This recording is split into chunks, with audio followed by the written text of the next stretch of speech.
this waterman scene where in New Jersey, where you have these shrimp boats.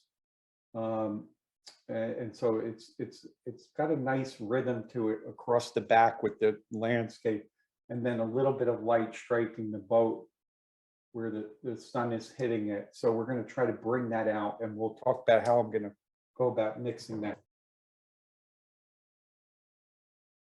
Moving around, I've got pastel almost everywhere. So I'm thinking, again, putting in the correct value,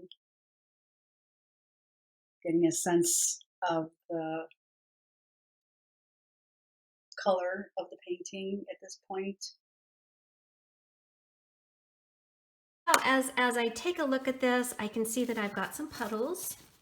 So I'm going to go around the edge of the painting with my paper towel, control some of this water. So the other thing that I think is problematic for anybody dealing with gouache, if you're trying to learn it, is the amount of water you use. I find that when I'm instructing in this medium, that is the biggest hurdle for students to get